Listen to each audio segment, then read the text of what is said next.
নিজের ছেলেকে আব্বু এবং মেয়েকে আম্মু সম্বোধন করে ডাকা যাবে কিনা, খাওয়ার সময় সালাম দেওয়া যাবে কিনা, ঘুষ দিয়ে চাকরি নিলে সারা জীবন ইনকাম কি ঘুষের টাকার মতো হয়ে যাবে, আমার মেয়ের বয়স 3 বছর, সে আমার নামাজের আদায়ের সময় বারবার সামনে আসে, তাতে কি গুনাহ হবে, আমার নামাজ নষ্ট হবে কিনা। আমাদের দেশ সচরাচর দেখা যায় মৃত ব্যক্তিকে গোসল দেওয়ার পর গোসল দেওয়ার স্থানে 41 দিন পর্যন্ত কাউকে যেতে মানা করা হয়, সেখানে সন্ধ্যাবেলা 41 দিন পর্যন্ত আগরবাতি বা মোমবাতি জ্বালানো হয়, এটা কি শরীয়ত সম্মত? মৃত ব্যক্তির জন্য দোয়া করার সুন্নাহ পদ্ধতি কি? আবেগের বসে ফোনে দুজন কবুল বলে ফেলেছি, আমাদের কি বিয়ে হয়ে গিয়েছে, চোখের পাতায় আইলাইনার দেওয়া জায়েজ হবে কিনা, আমার ছোট বাচ্চা ঘন ঘন দুধ বমি করে, ছোট বাচ্চার এই বমি গায়ে লাগলে সে কাপড় কি নামাজ হবে, নামাজে দাঁড়ানোর পর নাকি ডান পায়ের বুড়ো আঙ্গুল নাড়ানো যায় না, এটা কি সত্য? ফজর নামাজের আজানে আসসালাতু খায়রুম মিনান নাওম বলার সময় আমরা উত্তরে কি পড়ব? অনেক বয়স হওয়ার পরও আমার বড় ভাই বিয়ে করছে না, পরিবার চাচ্ছে আমাকে বিয়ে করাতে, কিন্তু আমি সমাজের মধ্যে লজ্জিত হয়ে যাচ্ছি, আমার কি করণীয়? তো বন্ধুরা, আমি চলে এলাম আপনাদের সঙ্গে আরেকটা নতুন ভিডিও নিয়ে।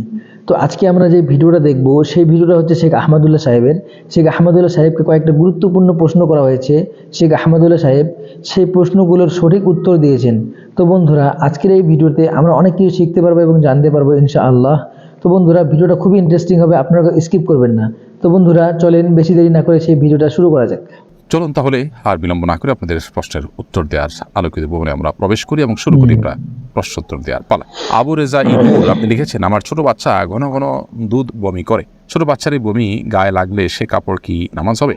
বাচ্চা যদি বমি করে এবং সেটা আপনার কাপড় লেগে যায়, অবশ্যই যে অংশে লাগবে সে অংশ নাপাক হবে, অংশ আপনি ধুয়ে ফেলবেন, বাকি কাপড় পাক আছে বাকি থাকবে, যেটুকু লাগবে সেটুকু ধুয়ে ফেললে পাক হয়ে যাবে। এইচএস সাথে আপনি লিখেছেন, পার্লারে কোকড়া চুল সোজা করলে কি গুনাহ হবে? কোকড়া চুল আপনার যদি মনে করেন যে এটা আপনার সৃষ্টিগত একটা সমস্যা, আপনার এটা রোগের মতো অস্বাভাবিকতা আছে এর মধ্যে, তাহলে সেক্ষেত্রে এটা সোজা করার জন্য আপনি চেষ্টা করলেন এবং ব্যবস্থা নিলেন, তাতে ইনশাআল্লাহ গুনাহ হবে না। রেজাউল আমিন আপনি লিখেছেন, অনেক বয়স হওয়ার পরও আমার বড় ভাই বিয়ে করছে না, পরিবার চাচ্ছে আমাকে বিয়ে করাতে, কিন্তু আমি সমাজের মধ্যে লজ্জিত হয়ে যাচ্ছি, আমার কি করণীয়? লজ্জিত হওয়ার কিছু নেই, বিয়ে বড় ভাইয়ের আগে ছোট ভাই করলে যে কোনো গুনাহ হয় এরকম না, এটাকে দোষণীয় মনে করাটা আমাদের সমাজের ত্রুটি বরং, অতএব সমাজের ভুল ভাঙার চেষ্টা করাটা দোষণীয় কিছু না। আপনার পরিবার যে আপনাকে বিয়ে করতে চাচ্ছে এটাই তো শুকর আদায় করার মতো বিষয়। যে অনেক পরিবার তো বড় ভাই বিয়ে না করলে ছোট ভাইকে আটকে রাখেন, তারপর তো আটকাচ্ছেন না, আমার মনে হয় আপনার বিয়ে করতে আগ্রহী হওয়া উচিত। নারুজ্জামান সরকার এর থেকে আপনি লিখেছেন, ঘুষ দিয়ে চাকরি নিলে সারা জীবন ইনকাম কি ঘুষের টাকার মতো হয়ে যাবে? না, ঘুষের টাকা দিয়ে ঘুষ দিয়ে যদি চাকরি নেন, চাকরিটা যদি হালাল হয় তাহলে আপনার সারা জীবনের ইনকামটাই হারাম হয়ে যাবে, ওটা সেরকম না। তবে ঘুষ দিয়ে চাকরি দিয়ে যে অন্যায় করেছেন সেটুকু আপনি হারাম কাজ করেছেন এবং তার জন্য আল্লাহর কাছে আপনাকে তওবা করতে হবে, ইস্তিগফার করতে হবে এবং গুনাহ থেকে বেরিয়ে আসার জন্য চেষ্টা করতে হবে। পরবর্তী যেন আর কখনো না হয় বলে সে চেষ্টা করতে হবে, কিন্তু পরবর্তীর উপার্জনগুলো আপনার এর কারণে সবগুলো হারাম হয়ে যাবে না। শিহাব আপনি লিখেছেন, খাওয়ার সময় সালাম দেওয়া যাবে? খাওয়ার সময় সালাম দেওয়া নেওয়াতে মৌলিকভাবে কোনো অসুবিধা নেই, যদি ডিস্টার্ব ফিল না করেন যাকে সালাম দিয়েছেন তিনি, তাহলে সেক্ষেত্রে খাওয়ার ফাঁকে ফাঁকে আমরা কথা বললে সেটা যেরকম নাজায়েজ নয়, ঠিক সালাম আদান প্রদান করলে সেটা নাজায়েজ নয়। আমরা অনেকে মনে করি খাওয়া আর ইবাদত করা সমান, খাওয়া আর নামাজ পড়া সমান, এরকম অনেক মুখরোচক কথা বা অনেক বলি আমরা শুনতে পাই, এগুলোর কোনো ভিত্তি নেই। নামাজ এরকম কথা বলা যায় না, সালাম দেওয়া যায় না, খাওয়ার সেরকম কথা বলা যাবে না, বোবার মতো বসে খেতে হবে এবং সালাম দেওয়া যাবে না, এরকমটা আমরা অনেকে মনে করি, এটা সঠিক নয়। আশরাফুল হক শুভ আপনি জানতে চেয়েছেন, আমাদের দেশ সচরাচর দেখা যায় মৃত ব্যক্তিকে গোসল দেওয়ার পর গোসল দেওয়ার স্থানে 41 দিন পর্যন্ত কাউকে যেতে মানা করা হয়, সেখানে সন্ধ্যাবেলা 41 দিন পর্যন্ত আগরবাতি বা মোমবাতি জ্বালানো হয়, এটা কি শরীয়ত সম্মত? কোনো জায়গায় মৃত ব্যক্তিকে গোসল দেওয়া হলে সেখানে এই প্রথাটি আমাদের সমাজে অনেক ক্ষেত্রেই প্রচলিত আছে, যে আগরবাতি বা মোমবাতি ইত্যাদি সেখানে আপনার জ্বালানো হয় এবং সন্ধ্যাবেলা 41 দিন পর্যন্ত এই কাজটি করা হয়, কেউ সেখানে যেতে চাইলে নিষেধ করা হয়। এটি সম্পূর্ণ কুসংস্কার এবং এ ধরনের বিশ্বাসগুলো শিরকি বিশ্বাস, কুসংস্কারচ্ছন্ন বিশ্বাস, এর বেশিরভাগই এসছে হিন্দু সমাজ থেকে।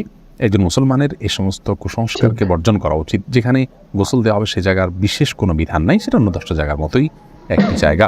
আরিফুল ইসলাম জানতেছেন, মৃত ব্যক্তির জন্য দোয়া করার সুন্নাহ পদ্ধতি কি? মৃত ব্যক্তির জন্য আল্লাহ তাআলার কাছে সাধারণভাবে দোয়া করবেন, আল্লাহ আপনি তাকে মাফ করুন, ক্ষমা করুন, ইস্তিগফার করবেন, কায়মন ওয়াক্যে আল্লাহর কাছে তার পক্ষ হয়ে সুপারিশ করবেন, ক্ষমা চাইবেন।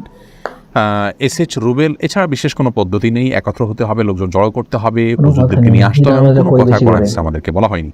আমির আনুর আপনি লিখেছেন, চোখের পাতায় আইলাইনার দেওয়া জায়েজ হবে কিনা? আপনি আইলাইনার যদি দেন বা সাজসজ্জার জন্য দেন তাহলে সেক্ষেত্রে চোখের সৌন্দর্য বৃদ্ধি করার উদ্দেশ্যে দিতে পারেন, স্বামী থাকলে স্বামীকে প্রদর্শন করবার জন্য, কিংবা মাহারামদের সামনে শুধুমাত্র এটি প্রদর্শিত হবে।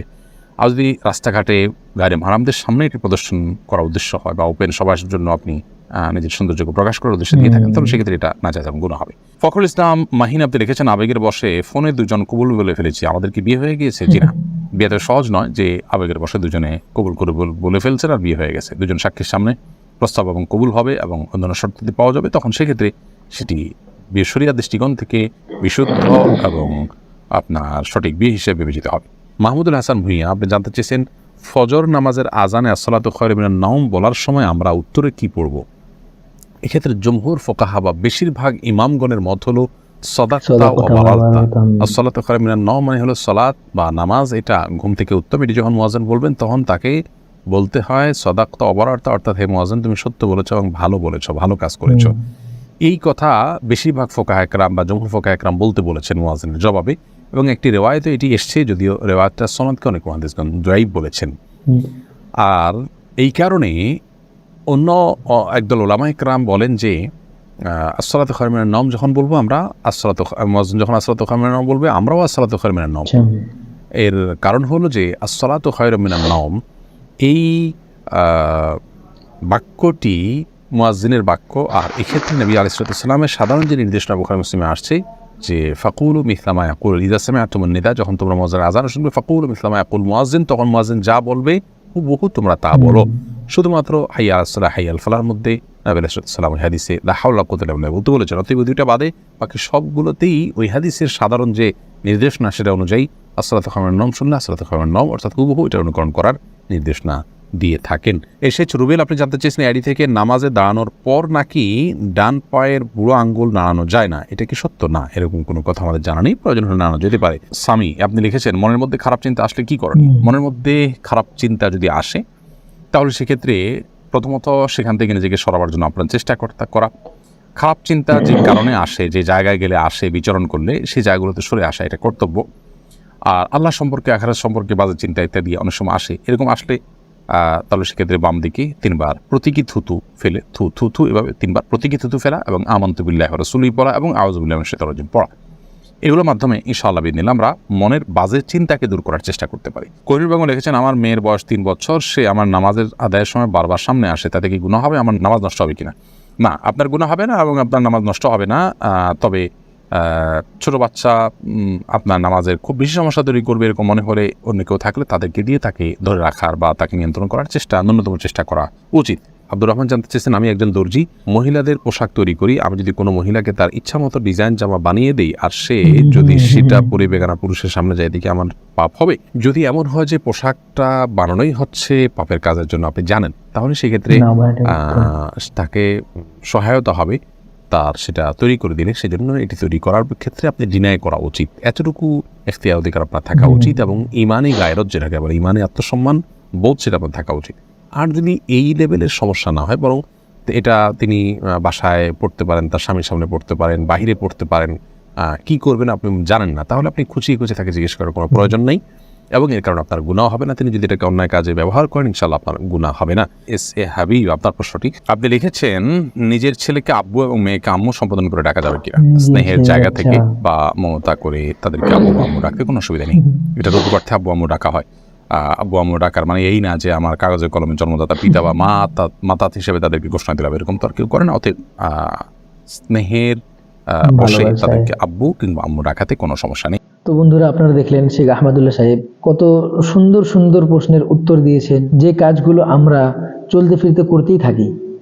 তো বন্ধুরা, ভিডিওটা দেখে যদি একটু উপকার হয় তাহলে অবশ্যই বন্ধুদের মাঝে এবং আত্মীয় স্বজনের মাঝে শেয়ার করবেন, তাহলে অনেক অজানা মানুষ জানতে পারবে। তো বন্ধুরা, আমার চ্যানেলে নতুন হয়ে থাকলে চ্যানেলটিকে সাবস্ক্রাইব করে পাশে থাকা বেল আইকনটি অন করে রাখবেন, তাহলে নতুন কোনো ভিডিও আপলোড করার সঙ্গে সঙ্গে আপনার কাছে নোটিফিকেশন চলে যাবে।